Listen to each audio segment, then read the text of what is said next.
Olá, boa noite. Boa noite, pessoal. Sejam bem-vindos a mais uma live da Central Nutrition.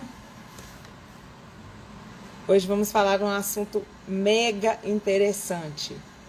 Vamos estar falando sobre como cuidar, da fisiologia intestinal.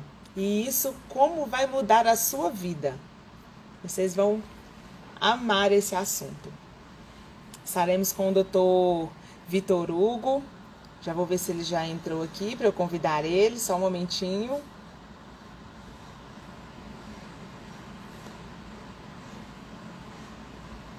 Ele já está entrando. Sejam todos muito bem-vindos. É um prazer estar aqui com vocês novamente.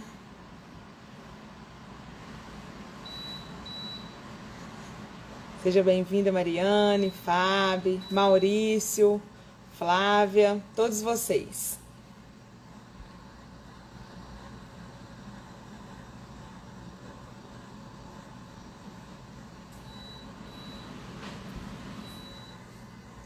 Anelisa, Kátia, sejam todos muito bem-vindos. Estou só aguardando o Dr. Vitor Hugo entrar para eu convidar ele aqui.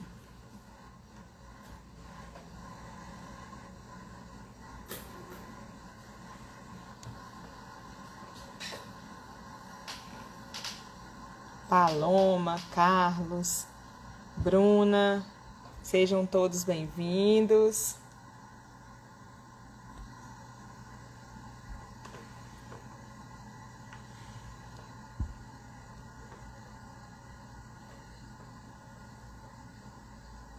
Boa noite. Vamos falar, hoje sobre um assunto intestinal. É um assunto muito atual.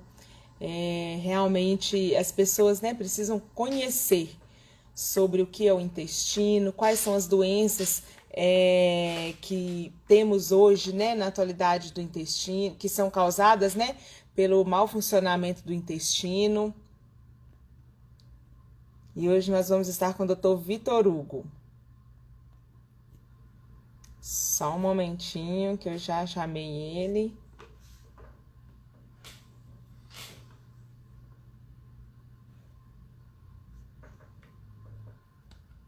Sejam bem-vindos, Mike, Patrícia, Thaís, Raquel Neia, Raquel Ângela.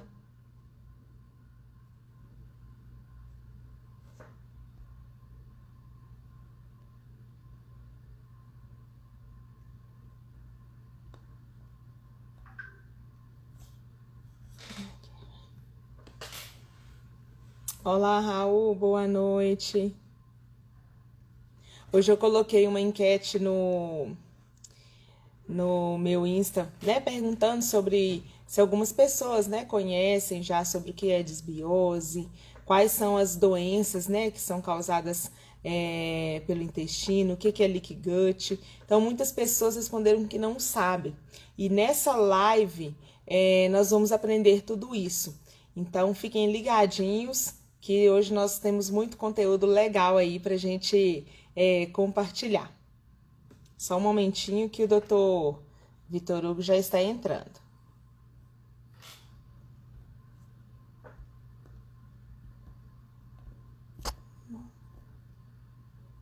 Você tem contato dele, não?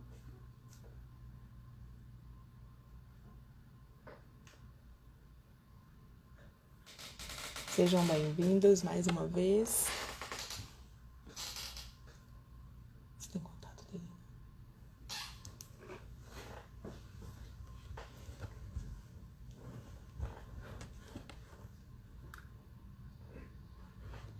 Vitória, doutor Rogério, doutora Vanessa Antunes, sejam bem-vindos. Maria Helena, Ana Paula, seja bem-vinda, Ana Paula.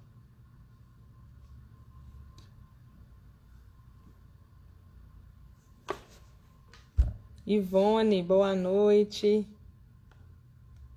José Ângelo.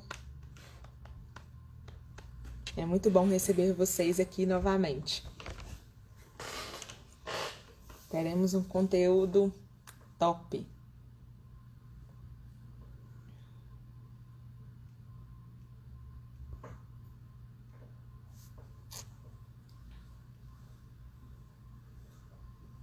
Só um momentinho, pessoal, que a gente tô mandando uma mensagem para ele aqui, para ver se aconteceu alguma coisa lá na internet dele.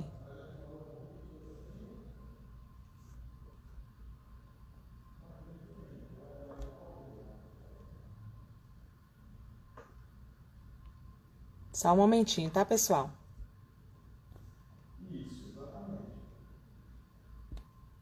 Só um momentinho que a gente tá mandando mensagem para ele. Eu acho que a internet dele tá um pouquinho fraca, mas aguenta a mão aí, só um minutinho.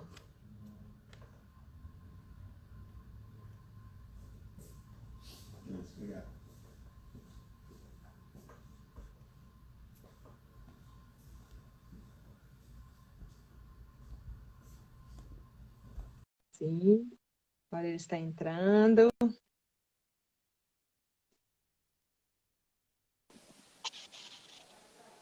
Boa noite, doutor Agora Vitor. sim.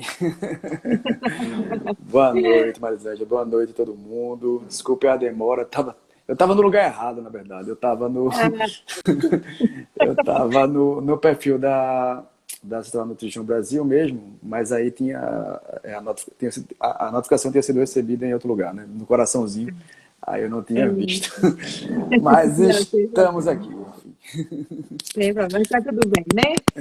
Tudo ótimo, graças a Deus, Marisângela. Então tá bom. Eu estava até falando com o pessoal aqui que hoje a nossa live, né, é de um assunto muito atual. As pessoas realmente, né, precisam de saber como cuidar do intestino. Mas antes de entrarmos na live, Opa, é, caiu aqui. Caiu aqui. antes de. Pronto. Agora sim, deu certo.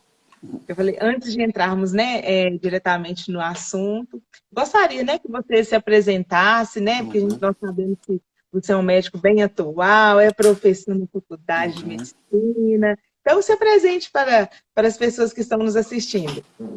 Muito bem, boa noite a todo mundo. Eu queria começar agradecendo o convite da Central Nutrition Brasil. A gente mantém essa relação já há algum tempo e tenho observado os resultados aqui no consultório, resultados bastante animadores nos ativos que eu venho prescrito da Central Nutrition, e isso me estimula cada vez mais a manter realmente esse, esse contato.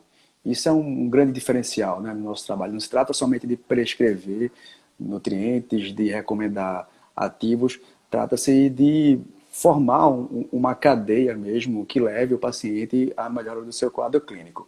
Eu tenho uma formação básica dentro da ortopedia e da cirurgia do joelho, e com o tempo, tenho 13 anos de formado já, e com o tempo fui acoplando outras formações, outras áreas de atuação, de modo que hoje a minha atuação é na nutrologia esportiva. E atuo na Universidade de Pernambuco, onde sou responsável pela disciplina de fisiologia clínica e também sou responsável pelo laboratório de fisiologia lá da universidade. A minha o meu relacionamento com a Astral Nutrition começou dentro de um contexto muito específico, que foi o tratamento de pacientes com sarcopenia, um quadro que sempre me instigou bastante e para o qual eu realmente me dedico com muita integralidade, porque a sarcopenia, eu costumo dizer sempre, é a doença universal, né? Nenhuma doença crônica ela deixa de cursar com redução da massa muscular. E eu sempre digo lá para os meninos na faculdade que, independente de suas especialidades, precisam saber lidar com sarcopenia, porque não há nenhum quadro clínico que não melhore com o tratamento da sarcopenia e não há nenhum quadro clínico que não piore com o estabelecimento da sarcopenia. Eu vi alguém aqui, Natma, ele é pernambucano, pois é. Alô, Vai. Pernambuco! Então, isso é uma abreviação do que tem sido a minha área de atuação ultimamente. E lidar com fisiologia intestinal é algo absolutamente fascinante, né, Marisângela? Realmente é espetacular. Sabe que interessante, né? Vê que interessante. Eu estava pensando nisso há alguns minutos aqui antes da gente começar a nossa live. Como que desde a faculdade eu sempre tive uma curiosidade muito grande por algumas noções de medicina pouco ortodoxas, né? Por exemplo, o meu primeiro contato com a medicina ayurvédica foi na faculdade ainda. Fuçando lá na biblioteca, eu achei um livro de um livro que se chamava Fisiologia Médica na Perspectiva Ayurveda. E um dos pilares da medicina ayurvédica é a indissociabilidade dos sistemas. Eles não pensam como a gente, assim, sistema neurológico, sistema nervoso, melhor dizendo, sistema digestório, sistema respiratório, não. A noção ayurvédica é de completa integração. E todo o tratamento, toda a abordagem, seja ela, na verdade, profilática ou já terapêutica propriamente dita, na perspectiva ayurvédica, ela começa no intestino. Começa no intestino. Então, por mais que não se considere essa perspectiva médica como algo estritamente estabelecido dentro das normas metodológicas ocidentais, o Rubem Alves dizia algo que eu acho muito interessante, que a metodologia científica é como uma rede que você lança ao mar para colher alguns peixes. O fato de nem todos os peixes serem trazidos por essa rede não significa que não haja, que eles não existam no oceano, né? Então, e o Karl Popper, que é um filósofo epistemologista, ele dizia que a ausência de evidência não significa evidência de ausência. Então, você pode até não conhecer, mas você tem que pelo menos respeitar essa perspectiva de cuidado e de estudo fisiológico que há mais de 2000 anos antes de Cristo já suspeitava das interações entre a fisiologia intestinal e a saúde como um todo, né? Exatamente. Hoje, às vezes, muitas pessoas, né, tem vários sintomas, né, tem algumas alergias, tem outros problemas de saúde, e às vezes tem muitas dores, e às vezes tentam tratar somente a dor, mas não tentam tratar a causa. Né? E Isso. às vezes a causa está lá no intestino, a causa, né? Então, quando se trata a raiz do problema, aí sim consegue, né, ter uma melhor qualidade de vida, as pessoas conseguem realmente ali a ter um resultado. E é isso que a gente busca, né? Isso, exatamente. E todo mundo, né, mas a gente percebe na clínica diária que todo mundo, até que se prove o contrário, é desbiótico. Até que se prove o contrário, todos nós estamos passando por um processo de desregulação desse ecossistema microbiótico, e isso precisa necessariamente ser abordado tanto para a prevenção de doenças, quanto para o tratamento também de qualquer condição fisiopatológica. A gente pode expandir a necessidade dessa abordagem também no contexto do emagrecimento, no contexto da performance e no tratamento de doenças autoimunes também. A Tilinha está dizendo aqui que o som está ficando meio ruim. Tá ruim aí, pessoal? Como é que vocês estão percebendo isso? Para mim, eu estou escutando bem. Estou te escutando bem também, Marisa. Podemos seguir, né? Ver se alguém Vamos mais seguir. falando. E como, né, o nosso público ele é bem misto, temos tanto profissionais quanto pessoas, né, que estão buscando aí por essa novidade. Gostaria também, né, que você explicasse para o público o que é a fisiologia intestinal. Às vezes muitas pessoas não entendem, mas o que é isso? Que assunto é esse? Para eles poderem entender, né, na verdade, depois o conteúdo todo da nossa live. Legal, legal. Realmente a fisiologia intestinal é muito fascinante, né?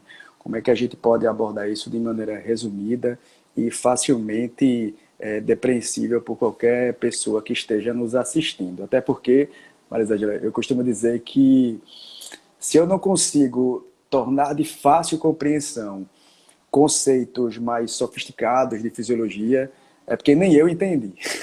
Acho que, e é fundamental para todo mundo que compreenda realmente esses conceitos. Então, o trato gastrointestinal é um ambiente absolutamente espetacular e sui generis sob várias perspectivas, né? Passam pelo nosso intestino em torno de 60 toneladas de alimento ao longo da vida. Trata-se da nossa maior interface com o meio externo. A gente pensa às vezes que é a pele, mas não é. É o intestino. É a nossa maior interface realmente com o meio externo. Então imagina aí, 60 toneladas de alimento passando por essa superfície ao longo da vida, isso vai trazer potencialmente uma série de alterações nesse ecossistema microbiótico. E quando a gente pensa em microbioma, a gente já lembra de populações bacterianas, principalmente. E a gente não pode esquecer, no entanto, que esse ambiente microbiológico é composto também por outros grupos de seres vivos, né? Fungos e vírus também. Apesar que há uma discussão na literatura se vírus é ser vivo ou não, né? Já que é um parasita intracelular obrigatório, mas vamos considerar, grosso modo, didaticamente, que sim. Fungos e vírus não são ainda tão bem estudados nessa relação com a fisiologia intestinal. Fungos até um pouco mais do que vírus, mas a imensa maioria dos trabalhos publicados falam e elucidam as relações entre as populações bacterianas e a saúde intestinal, consequentemente a saúde como um todo. Então, esse imenso carpete bacteriano que existe no epitélio intestinal mantém relações muito intrucadas com o tecido linfático que existe subepitelialmente, chamado tecido Malte e o tecido Gaunt. Esse tecido linfóide, veja só que coisa incrível, que coisa fascinante. Esse tecido linfóide, opa, tá já escorregando aqui, não cai não, velho. Esse tecido linfóide, ele precisa fazer algo absolutamente sofisticado e impressionante. Ele tem que não ser, ele precisa não ser tão reagente a ponto de lançar um ataque biológico contra esse conjunto de bactérias, por um lado, e por outro lado, ele precisa receber esse estímulo imunológico dessas bactérias e aplicar toda essa interação para reagir a outros agressores externos. Então, essa modulação inflamatória é muito fina, muito delicada, muito intruncada, e a situação que nós chamamos aqui de desbiose desregula toda essa dinâmica, né? A desbiose não é simplesmente um desequilíbrio de populações bacterianas. Trata-se de uma situação onde você deixa, muitas vezes, de abrigar no seu ecossistema intestinal grupos de bactérias que são absolutamente imprescindíveis para essa estimulação imunológica e também grupos bacterianos que interagem com toda a dinâmica inflamatória e citoprotetora do nosso organismo. Por exemplo, o grupo de bactérias chamado Firmicutes, por exemplo, quando a gente tem alterações na fisiologia desse grupo bacteriano, a gente passa a experimentar uma interação maior dos LPS, né, do lipopolissacarídeo, com esse sistema MALT. Isso vai gerar um aumento de interleucina 23, o que nos coloca numa situação, por si só, já de inflamação crônica subclínica. Essa inflamação crônica subclínica vai seguir, esse processo vai se arrastar, é uma situação que alguns autores chamam de toxemia intestinal. Isso vai levar, por sua vez, aumento de TNF, de interleucina 3 e uma redução na capacidade de tamponamento de produção de radicais livres. No que é que esse processo todo vai redundar? No estabelecimento de doenças crônicas. O que a gente imaginar de doenças crônicas, desde depressão, Alzheimer, imensas modalidades oncológicas, até doenças cardiovasculares, né? Cada vez que você busca novos artigos sobre a interação entre microbioma, desbiose e adoecimento, você percebe novas descobertas. É uma coisa impressionante. Os processos de disrupção endócrina e de deflagração de oncogenes, eles estão muito associados a essa desregulação fisiológica intestinal. De modo que tratar o intestino, cuidar dessa fisiologia, deve ser o primeiro passo para médicos, nutricionistas, oferecerem mais saúde e tratamento adequado para os quadros que esses pacientes trazem aos nossos consultórios. Eu não sei se eu falei demais, porque realmente é um assunto, mas a gente tem muita coisa para falar ainda, assim, se deixar, a gente vai conversando bastante, porque realmente é muito, muito fascinante. Eu sou muito apaixonado por fisiologia intestinal.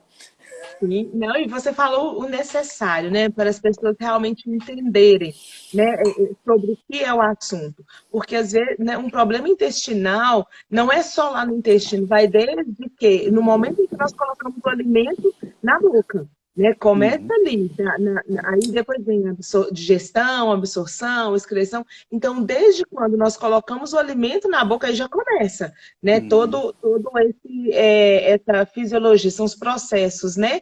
Da uhum. fisiologia. Então, daí a gente começa a ver que realmente é uma mudança, vai ter que haver uma mudança de hábito para que as pessoas consigam realmente ter um intestino saudável.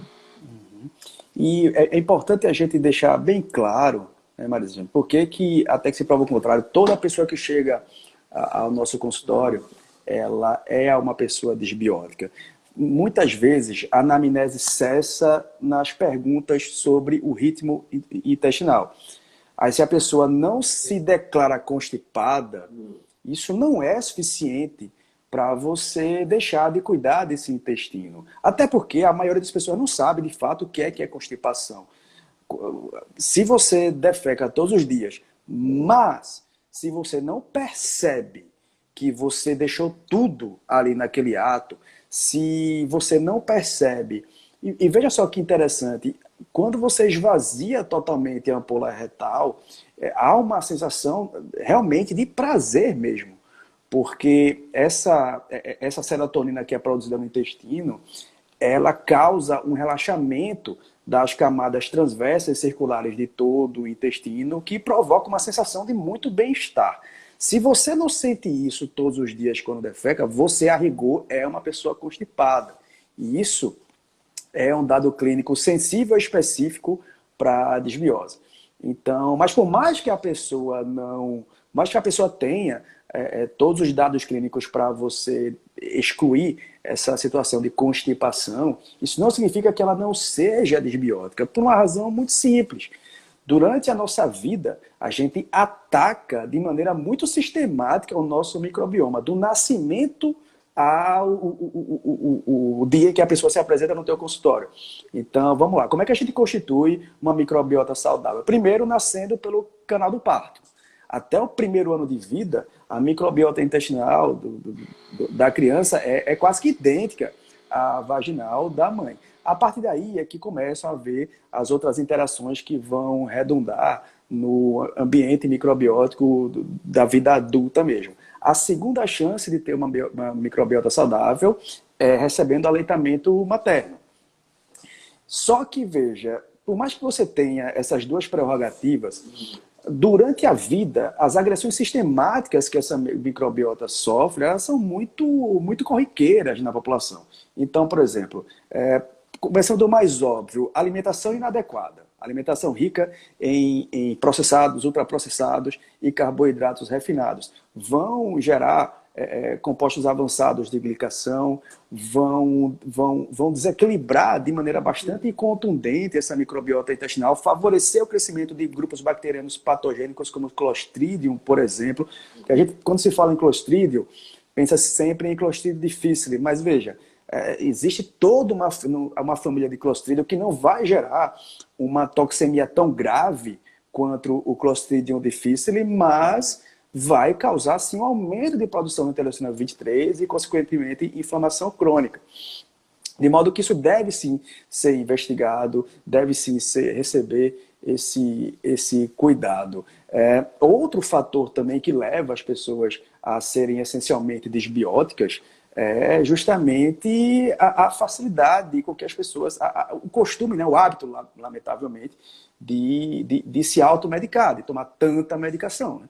Todo antibiótico, a rigor, ele causa desbiose. E se a gente observar os antibióticos mais frequentemente usados na população brasileira, o DataSUS mostra isso, né? As fluorquinolonas, as quinolonas, enfim, elas são extremamente deletérias, não só para a microbiota em si, mas para todo o epitélio intestinal. Elas têm um efeito citotóxico direto contra os enterócitos e não há praticamente um paciente que na sua vida não tenha consumido esse tipo de antibiótico frequentemente de maneira inadequada.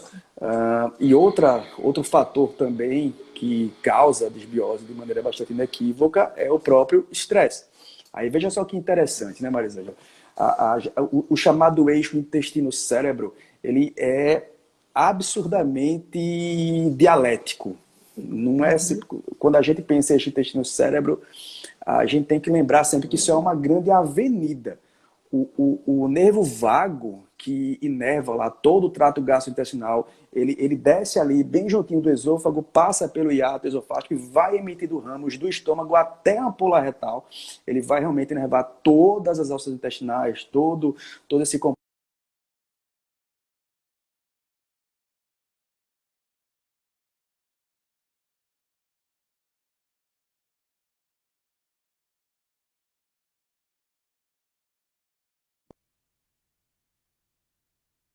até o tronco cerebral, núcleo supraquiasmático e paraventricular medial, essa frequência de pulsos elétricos é alterada pela microbiota intestinal. Veja só que incrível. Daí o fato de que o uso de psicobióticos tem se provado realmente bastante efetivo no tratamento de quadros crônicos e de tratamento bastante desafiador, como é da depressão. Então, o estresse crônico, por sua vez, ele vai também alterar essa microbiota intestinal, porque eu falei das vias aferentes, né, do nervo vago. Mas quando você está numa situação de estresse crônico, o seu hipocampo ele fica emitindo também sinais descendentes através desse próprio nervo vago, o que vai causar alterações na produção de muco intestinal. E sem muco adequado, a gente deixa de dispor de uma imunoglobulina muito importante para a proteção epitelial, que é a imunoglobulina A. E aí, sem imunoglobulina A, a gente acaba ficando mais suscetível à colonização por bactérias patogênicas. É verdade. E aí é onde, né, que a gente precisa realmente fazer esse tratamento, controlar em questão do estresse, porque nós sabemos que muitas doenças são derivadas, né? O estresse, ele controla toda uma cadeia hormonal dentro do nosso metabolismo e aí vai provocando outras doenças. A Tilinha, ela fez uma pergunta assim: o que devo fazer primeiro para cuidar da saúde do meu intestino?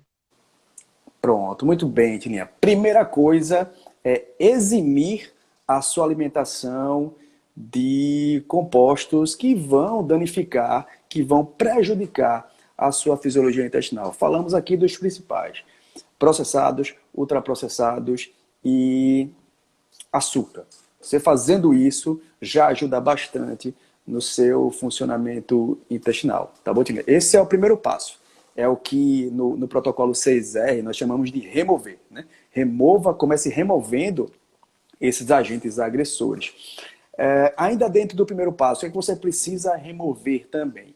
Se você toma alguma medicação cronicamente, se você toma com muita frequência aí, analgésico, anti-inflamatório, ansiolítico, anticoncepcional, enfim, medicamentos de uso crônico, você precisa avaliar isso com o seu médico, até que ponto isso é realmente necessário.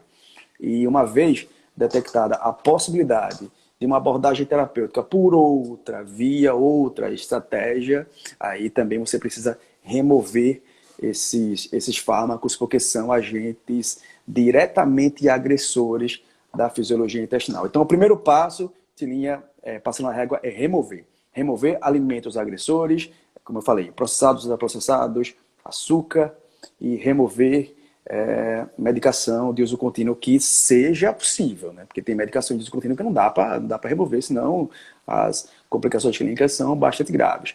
Por isso é tão importante discutir isso com o seu médico. Ah, Vitor, e se não for possível remover? Se eu estou numa situação onde eu preciso tomar antidepressivo todos os dias, por exemplo. Aí você precisa discutir isso com a equipe que te acompanha, seu médico, seu nutricionista, para que sejam tomadas medidas de amortização do impacto desses fármacos na sua microbiota intestinal, de redução de danos. É tudo uma questão de custo-benefício, né? Você não vai também deixar tomar medicação de uso contínuo que seja necessária, mas você não pode também simplesmente tomar e deixar de cuidar da fisiologia intestinal. Até porque como nós discutimos anteriormente, as doenças crônicas, todas elas, de forma inequívoca, elas têm uma relação com a fisiologia intestinal. Então, se você não cuida do intestino, você não vai cuidar adequadamente, não vai contemplar todas as necessidades de cuidado da doença crônica que te levam a tomar medicamentos todo dia. Exatamente. Sobre essa questão de processados, né? Eu até outro dia eu ouvi uma frase que nós temos que desembalar menos e descascar mais. E descascar mais, verdade. Exatamente. Isso já é um dos primeiros passos, né? Isso.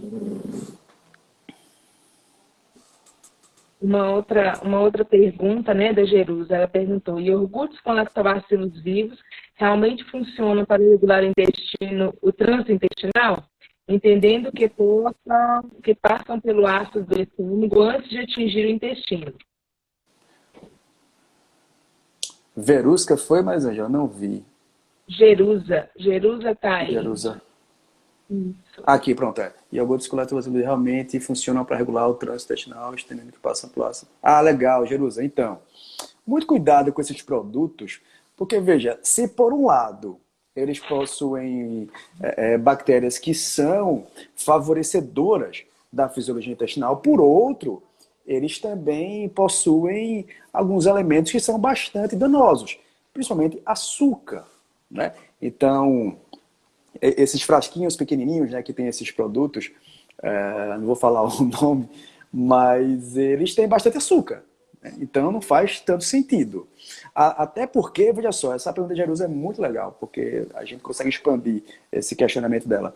Veja só, até porque se você não cuida desse epitélio intestinal, simplesmente colocar as cepas bacterianas lá, probióticos, prebióticos, simplesmente colocar essas substâncias lá nesse teu epitélio intestinal, não vai fazer tanto sentido. Esses probióticos, eles não vão, digamos assim, pegar, sabe? Você precisa cuidar desse ambiente antes de colocar os probióticos lá, tá bom? Então, se você já está desbiótica, simplesmente tomar os lactobacilos tende a não ser algo tão efetivo, porque o ambiente precisa ser bem cuidado. Entenda a fisiologia intestinal, esse ecossistema intestinal, entenda isso como um jardim.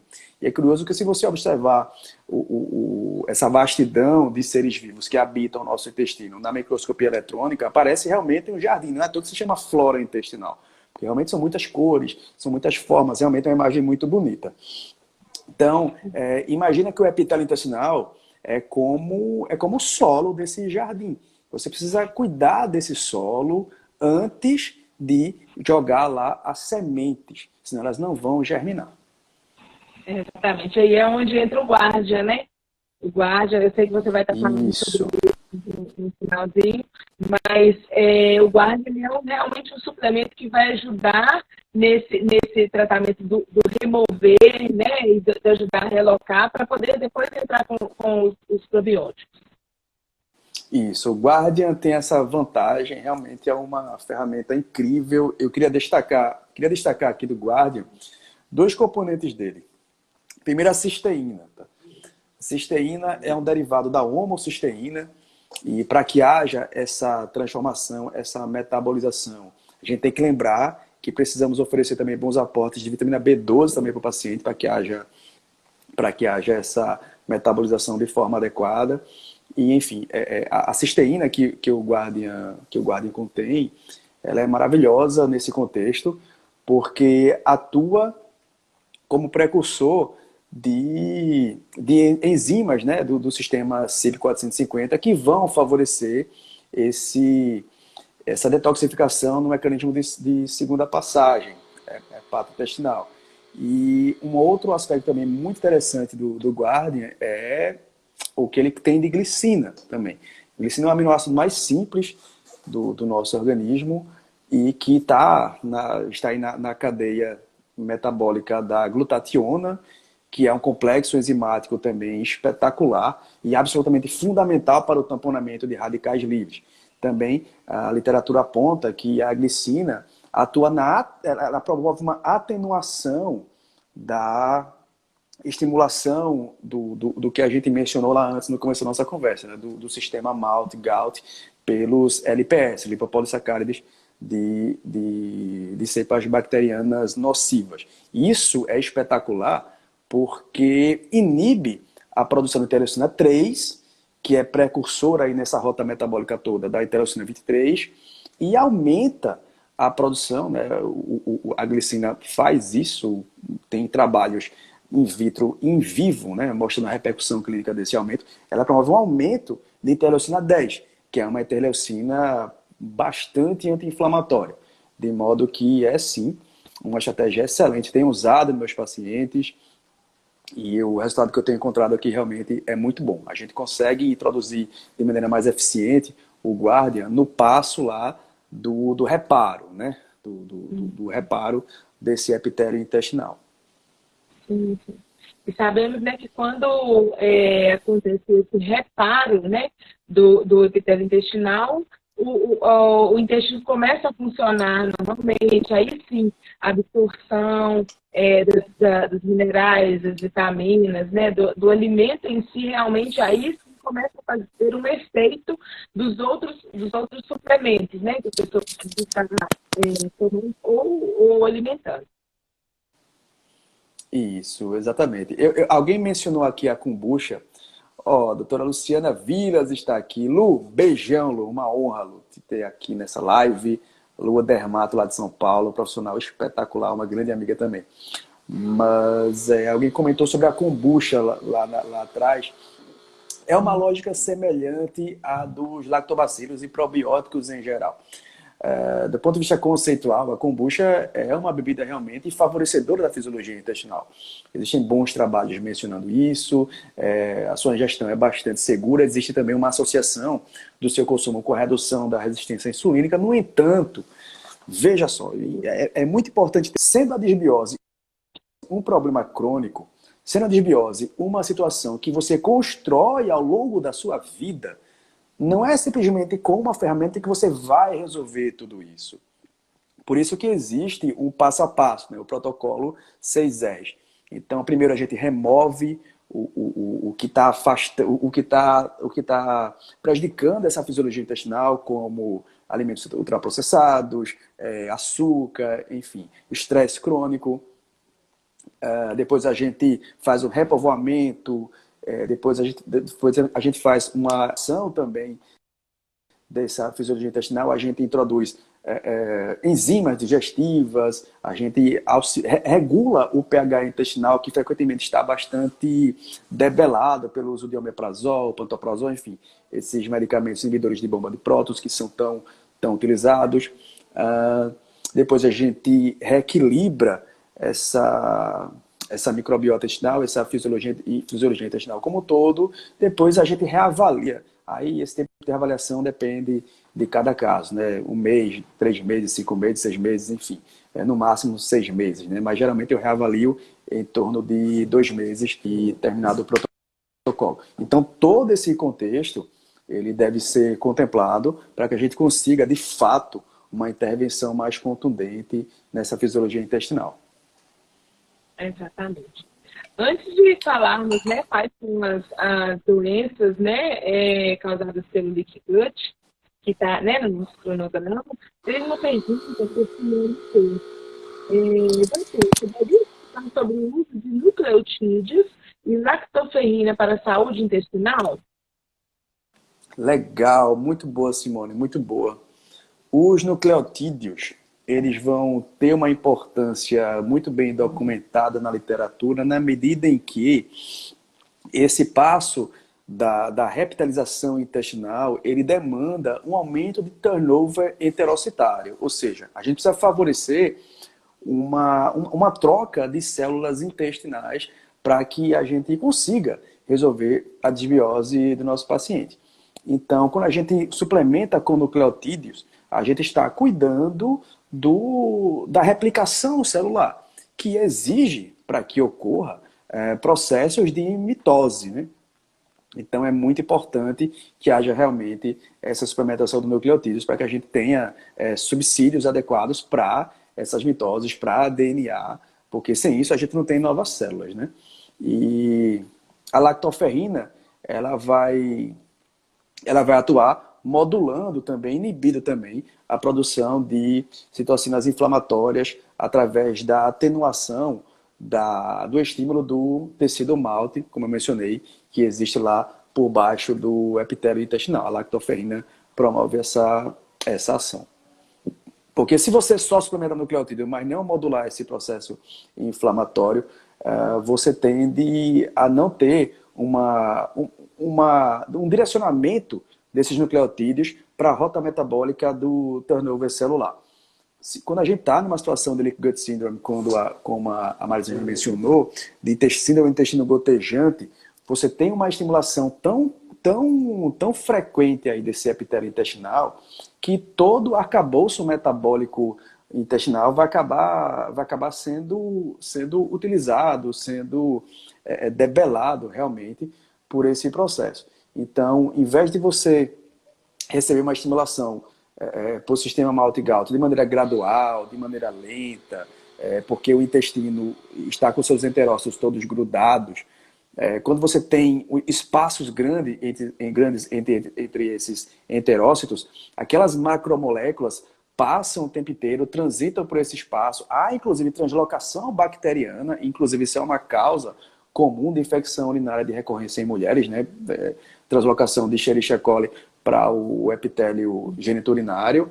E aí, isso tudo gera um processo inflamatório bastante intenso. A lactoferrina atua, portanto, inibindo esse processo. Verdade. Isso aí. Vamos, né, passar para as doenças, né? Quais são as doenças causadas pelo leaky gut, né? Pela desbiose intestinal, que esse também é realmente uma pergunta que às vezes as pessoas sempre fazem, querem entender mais, né, sobre o que é o leaky gut, quais são as doenças que estão ligadas a ele. Então, isso é bem importante da gente entender mesmo, né? Ninguém dorme saudável e acorda doente. O nosso intestino também, ele não vai dormir em alta performance e acorda adoecido. Isso é um processo que vai se acumulando ao longo da vida da pessoa. O primeiro passo para uma desregulação mais dramática da fisiologia intestinal é haver um supercrescimento de populações bacterianas patogênicas. O passo seguinte é uma redução de bactérias que são fisiológicas, bactérias que promovem uma modulação inflamatória benéfica, uma modulação imunitária, melhor dizendo, benéfica, e o aumento de produção de interleucinas anti-inflamatórias como a interleucina 10. Quando isso não é cuidado, quando esse processo não é reparado, estabelece-se o passo seguinte dessa situação, que é a síndrome do intestino gotejante, a Leaky Gut Syndrome. Esse é o quadro mais grave. E veja que interessante, né? Quando a gente estuda fisiologia intestinal a fundo, a gente percebe que há relatos dessa interface desde Hipócrates, né? 400 anos antes de Cristo. Hipócrates, em seus aforismos, dizia que a morte habita as entranhas. Ele já percebia, ele já suspeitava de uma relação entre uma toxemia intestinal e o aparecimento de doenças mais graves, ou o agravamento dessas doenças crônicas. Então, uma vez que o intestino ele está com esses espaços maiores entre os enterócitos, uma vez que há esse trânsito de macromoléculas e também de bactérias do lúmen intestinal para a região subepitelial, o tecido malte e o tecido gástrico, como eu mencionei anteriormente, a gente vai ter todo um descontrole imunológico. Então, para citar um exemplo mais clássico, mais categórico, aquele que está há mais tempo bem registrado na literatura, a tireoidite de Hashimoto, a tireoidite o hipotireoidismo autoimune mais comum. Quando você tem Leaky Gut Syndrome, você tem esse tecido linfóide subepitelial sendo estimulado o tempo inteiro por macromoléculas do lumen intestinal e essa produção de anticorpos fica completamente anárquica. Então, esses toll-like receptors dos linfócitos TH1, eles deixam de produzir, de ordenar a produção de anticorpos contra agentes agressores externos e passam a ordenar anticorpos contra o tecido tireoidiano. Tamanha a anarquia, a confusão imunoinflamatória e intestinal nesses casos. Então, aí você vai ter um aumento de anti-TPO da ordem aí de mais de 1.000 nanogramas por decilitro, é o que a gente observa com frequência nesses pacientes. Por isso também, pessoal, aí já fica claro a gente entender, por isso também que você não vai tratar uma tireoidite de Hashimoto, por exemplo, um hipotireoidismo, apenas administrando por Ante-4. Se não cuidar do intestino, não há chance desse paciente melhorar. E como a gente vem mencionando ao longo da nossa conversa, cada dia a gente observa na literatura evidências das interfaces, da relação entre a Leaky Gut Syndrome e o aparecimento e a piora das doenças crônicas, por uma razão muito simples de entender. Quando a gente vai afunilando a etiopatogenia das doenças crônicas, sejam elas cerebrovasculares, sejam elas cardiovasculares, ou sejam elas estritamente metabólicas, a gente chega num ponto em comum. Que ponto é esse? O aumento de citocinas inflamatórias, sobretudo interleucina 23, TNF-alfa, interleucina 3 e 6. Né? Essas são as mais elevadas nesse processo. E nesse contexto de interleucinas elevadas, todo o maquinário celular de superóxido dismutase e de tamponadores de radicais livres fica emperrado, fica impedido de funcionar. Esse processo se retroalimenta quanto mais ativas de oxigênio, mais interleucinas inflamatórias e mais espécies de ativas de oxigênio também. Esse ciclo vicioso se fecha e aí a gente tem um outro passo muito importante no estabelecimento dessas doenças crônicas e que fecha esse link com a Leaky Gut Syndrome, que é a ativação do NF-kappa-beta. O NF-kappa-beta, ele tem um receptor intracitoplasmático que vai fosforilar e ele por si só já vai entrar no núcleo e ordenar a produção de mais citocinas inflamatórias. E aí realmente você tem o cenário perfeito para o estabelecimento de doenças crônicas, sejam elas quais forem. Como eu falei no começo, toda doença crônica se beneficia de uma abordagem intestinal. E a desregulação intestinal vai provocar ou vai piorar o que você imaginar de doenças crônicas, porque todas elas têm essa etiopatogenia em comum, citocinas inflamatórias. Exatamente. Quando se fala, né, de inflamação, inflamação, né, no intestino, desbiose, ou seja, essa inflamação manda mensagem lá para o cérebro, e o cérebro inflamado acaba diminuindo, né, algumas produções de serotonina, de outros hormônios, e aí isso serve de gatilho para essas doenças, né? Seja, como você disse, sejam elas doenças crônicas, sejam elas doenças quais forem. Então, e aí vai só, é uma cascata, e aí vai só surgindo outras doenças, até realmente, né, ser, como se diz, entre parênteses, difícil de ser tratada. Né? Nada que o médico, né, conceituado, que realmente esteja ligado nessa medicina, consiga resolver, né? Isso é muito interessante. O cenário que você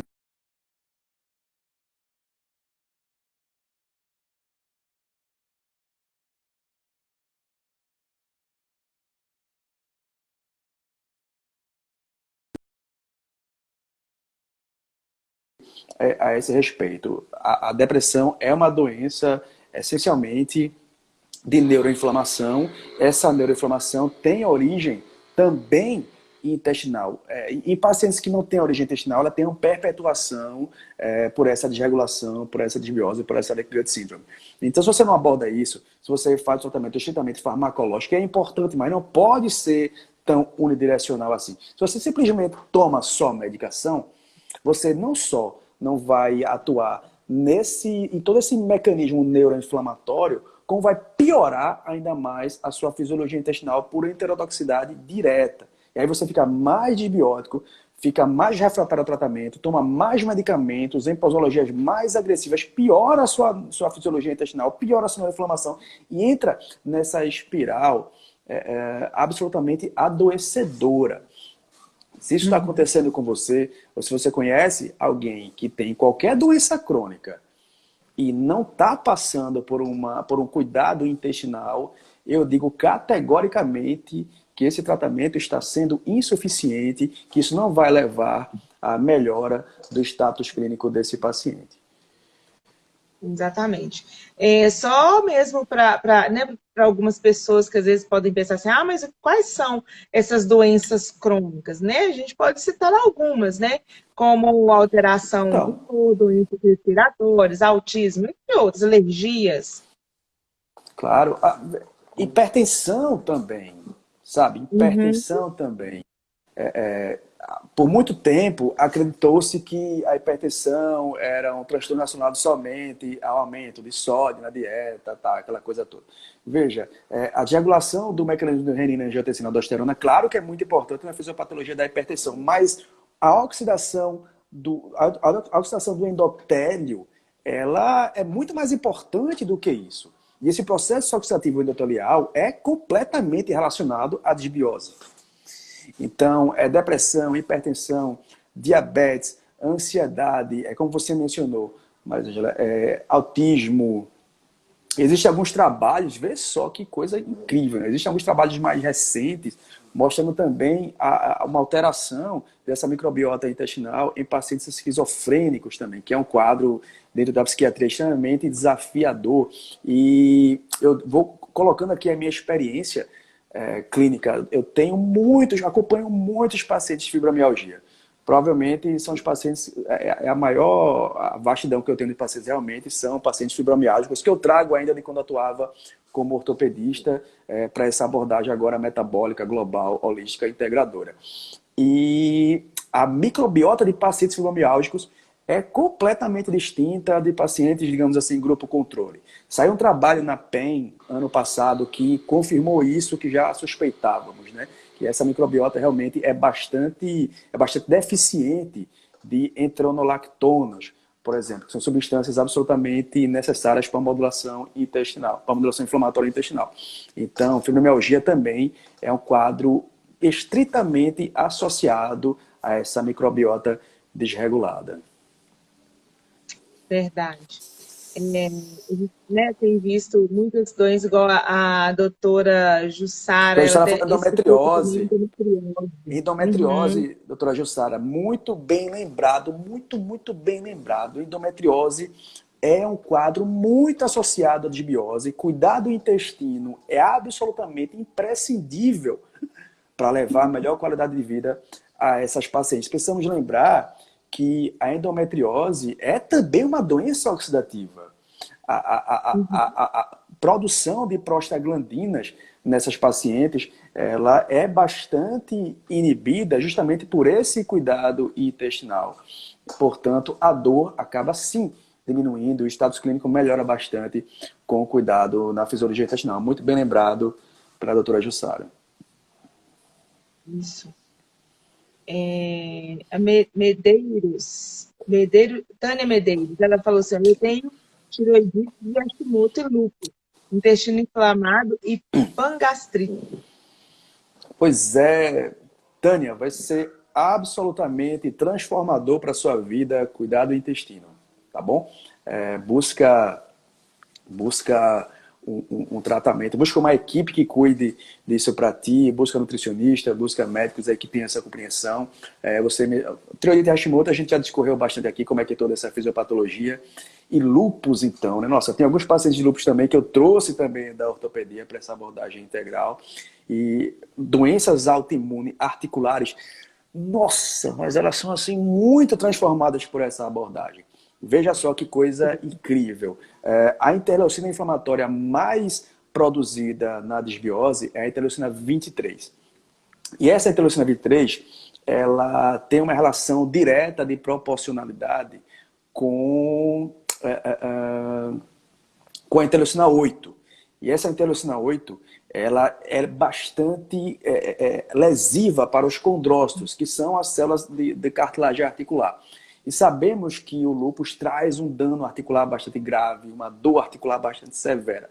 Então, se a gente reduz a interleucina 23, a gente acaba melhorando, portanto, essas dores articulares. Além disso, sendo o lúpus uma doença autoimune e sendo o intestino o principal órgão orquestrador de toda a nossa imunidade, fica óbvio entender que, cuidando do intestino, a gente regula essa nossa imunidade de maneira muito mais eficiente e muito mais sensata. Veja só que não faz tanto sentido, quando você avalia a situação clínica do ponto de vista fisiológico, não faz tanto sentido você tratar uma doença autoimune somente com fármacos que vão debelar todo o seu aparato imunológico.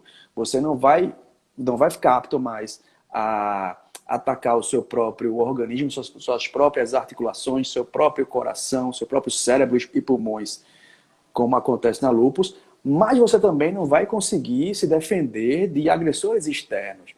Então, se a gente acopla a esse tratamento uma abordagem fisiológica integrada, promotora de saúde, inequivocamente obtemos resultados mais satisfatórios.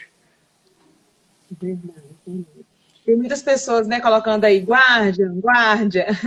Então, eu queria que você, né, falasse para a gente sobre a suplementação do guardia, dos aminoácidos, como pode ajudar, né, no tratamento do intestino. Então, o Guardian, eu costumo usar ele na fase do reparo, né? Quando a gente já obtém alguma aderência do tratamento, quando o paciente já não está mais exposto a esses agentes agressores da microbiota intestinal, quando a gente repovoa essa microbiota, quando a gente suplementa também algumas enzimas que estão debeladas nesses casos, aí a gente entra com o Guardian, porque, como eu falei, o que me motiva mais a prescrever o Guardian é justamente a opção de obter no mesmo composto a glicina e a cisteína, né? São dois aminoácidos espetaculares para a modulação inflamatória, para a otimização de mecanismo de segunda passagem hepática. E aí, quando a gente melhora tudo isso, quando a gente favorece essa revitalização intestinal, eu costumo também, essa questão de experiência pessoal mesmo, eu costumo prescrever também o Aminu, que é uma suplementação que vai, nesse momento já, de fisiologia intestinal adequadamente regulada, eu vou conseguir obter uma absorção mais otimizada desses nutrientes, e aí acontece algo que é espetacular. A gente fecha o ciclo de modulação inflamatória, porque além do intestino estar bem regulado, a gente começa a vencer a resistência anabólica provocada por essa inflamação crônica. E veja só que incrível. Se por um lado a glicina, por exemplo, do Guardian estimula a interleucina 10 e inibe TNF-alfa, os aminoácidos do Aminu, pela sua estimulação do sistema mTOR e inibição do sistema FOXO, eles vão promover uma outra via de implemento de interleucina 10. E aí você fecha um ciclo de anti-inflamação espetacular, porque ele vai ter tanto interleucina 10 proveniente da fisiologia intestinal restaurada, quanto interleucina 10 proveniente da musculatura. E aí o paciente voa clinicamente, sabe? Realmente é espetacular. Exatamente. Acontece a cicatrização ali, né, da inflamação, e aí, igual você falou, realmente voa. Realmente o tratamento aí é efetivo, né? É fantástico. E tem uma pergunta da Joelma, ela pergunta, sugere usar Guardian com probióticos? Eu sugiro usar os probióticos depois, sabe, Joelma? Porque, como eu mencionei, né, a gente usa os probióticos e a gente tende a obter uma melhor resposta deles quando você encontra um ambiente intestinal mais favorável para o seu crescimento. Agora, claro, né, avaliação caso a caso. Na minha prática, quando eu recebo pacientes francamente desbióticos, aqueles pacientes assim, muito ferrados clinicamente, que tem distensão todo dia, que tem flatulência todo dia, odor pútrido, aquele paciente assim, francamente desbiótico, muito ferrado, aí eu já faço alguns probióticos de resgate, né? Algumas cepas de lactobacillus de resgate, porque ele está muito ferrado realmente. Aí eu posso fazer até junto com o Guardian nesses casos, mas são realmente nos casos mais graves de desbiose, tá bom? Geralmente eu preparo E o que o protocolo 6R sugere é bem isso mesmo, né? É o preparo do ecossistema intestinal para que essa fixação dos probióticos seja de fato eficiente. Sim, sim.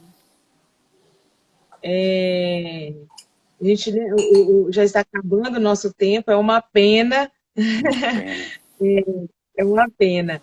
Mas sempre, né, é bom a gente estar sempre lembrando, né, voltando lá deixar uma mensagem bem clara para as pessoas, que cuidar do intestino é essencial. E o problema no intestino já começa através da ingestão de alimentos.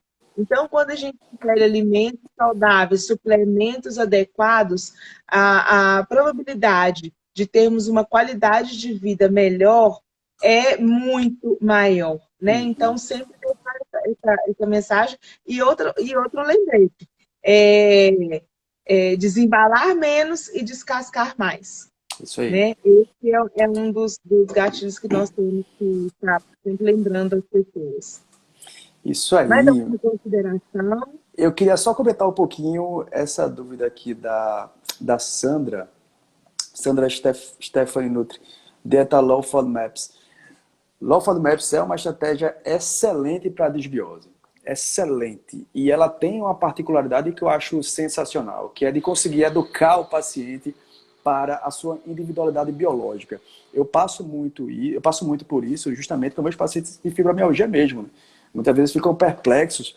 Poxa, como é que eu não posso comer feijão, que é algo sabidamente saudável? Mas numa estratégia Low FODMAPs, realmente ela não é interessante. Né? Então, pacientes que têm fibro, melhoram bastante realmente com essa estratégia alimentar. Agora, lembrando sempre que essa estratégia ela deve obedecer a particularidades clínicas realmente do paciente. Veja, a Low FODMAPs não vai ajudar, não é que conceitualmente ela vai ajudar na desbiose, mas em alguns quadros clínicos muito específicos, eu falei de fibromialgia, mas síndrome do intestino irritável também é o quadro mais clássico, né, nesse cenário. Em cenários como esse, essa estratégia vai, de fato, modular citocinas inflamatórias e, consequentemente, vai interferir de maneira positiva nesse microbioma intestinal. Não sei se deu para entender, Sandra. É uma consequência, sabe? É algo que vem a rebote dessa modulação inflamatória mais direta, tá bom? Não é tanto pela via enterocitária que isso acontece. Você deixa de consumir esses alimentos que são ricos em FODMAPs, aí por si só, isso já diminui a sua produção de interleucinas inflamatórias, e no ambiente menos inflamado, você promove um crescimento de bactérias fisiológicas mais favorável. Tá bom? Muito legal o nosso papo, Marisângela, adorei. Muito bom, acabou o vinho. Geralmente o tempo de minhas lives é de uma taça de vinho. Eu tenho vinho aqui na clínica, preciso confessar isso. Eu acho curioso, porque as pessoas tomam um susto, né? Poxa, tem vinho na clínica, caramba, que coisa. Eu acho engraçado, ninguém acha estranho ter amostra grátis de anticoncepcional, de antibiótico, de remédio nas clínicas, mas vinho as pessoas acham estranho. Eu acho muito curioso isso. Não sabemos que tão bom. É bom para a saúde, né? Pois é. Doutor Vitor, nós agradecemos muito a sua presença, né, aqui conosco. Eu acredito que foi um conteúdo fantástico, fantástico. Eu creio que nós vamos fazer mais, sim, né? Algumas outras oportunidades. Quero pedir desculpa ao nosso público, que nós tivemos um probleminha de transmissão, mas prometo que no próximo ano vai estar tudo normal, é algo que nós já vamos, né, estar melhorando, que essa é a nossa última live do ano. Então, assim, desejo a todos vocês, já desde já, né, um Feliz Natal, um próspero ano novo, e ano que vem a gente tem mais. E muitíssimo obrigado pela presença, obrigado pela presença de todos que nos assistiram hoje. Muito obrigado, pessoal. Muito obrigado, Marisângela. Muito obrigado a todos que estiveram aqui conosco. Estou aberto a dúvidas de vocês pelo direct. Gosto bastante dessa interação. Agradeço demais a Central Nutrition, a confiança. Estamos juntos aí no próximo ano também. Um beijão para vocês. Deus abençoe. Sim. Tchau, tchau. Boa noite. Valeu. Tchau, tchau.